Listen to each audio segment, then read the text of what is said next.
47%, that is how many Trump supporters do not want to be vaccinated against the deadly coronavirus. That's according to this NPR PBS NewsHour Marist survey.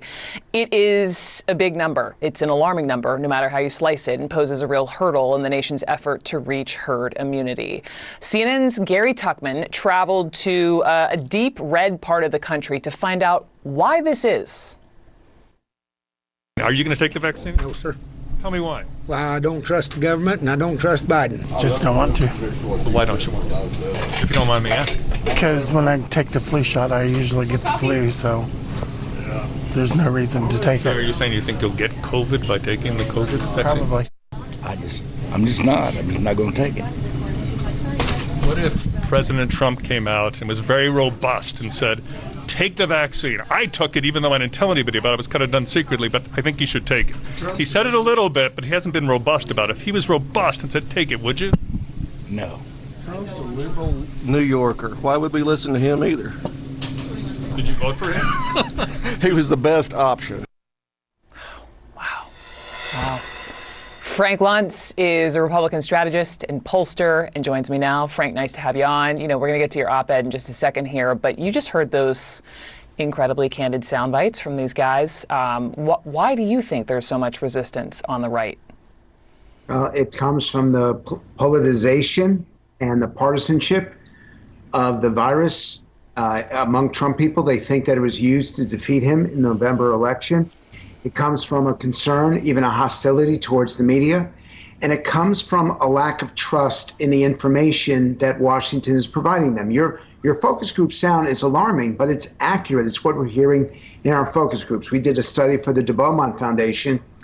And to make a scary situation even worse, among Trump voters 18 to 49, more than half either are unlikely or don't want to take the vaccine. It's actually more than half. So you're looking now, if Trump got 75 million votes and roughly half of his people won't take the vaccine, that's over 30 million people, 35 million people, and you can't get to herd immunity.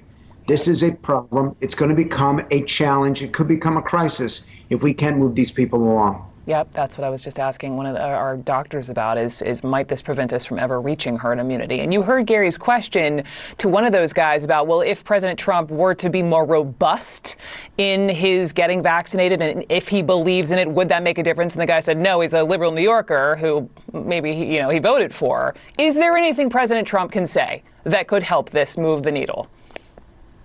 Trump's participation will help. It should have come 4 months ago, 5 months ago. It should have come back in November, December, January. But better late than never.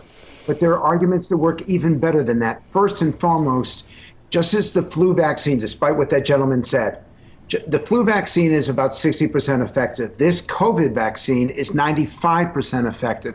The public needs to know that.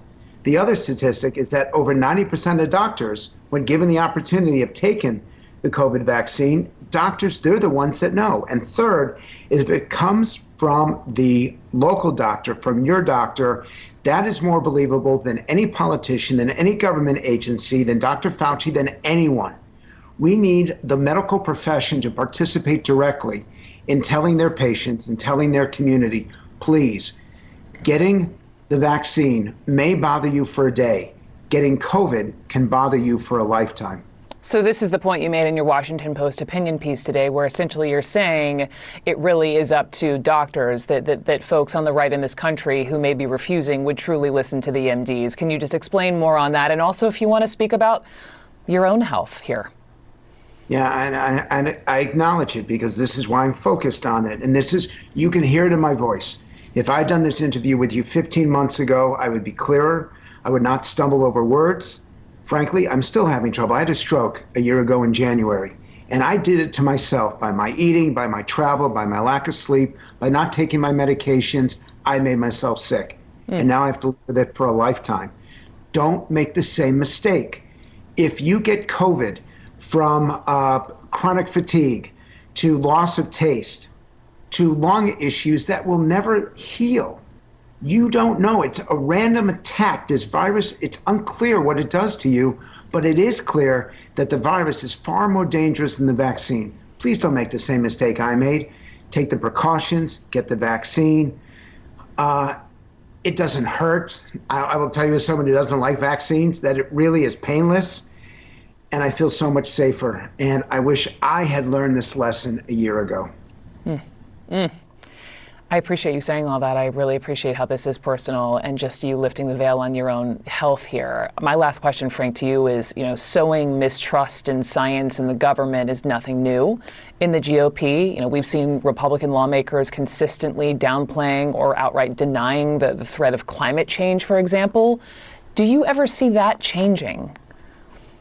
Well, I got numbers behind it. In the DeBeaumont survey, only 5% of Trump voters think that the virus is a hoax. 5%. And I remind people that Bobby Kennedy Jr. is the leading anti-vaxxer in the country, and he's hardly a Trump voter or a Republican.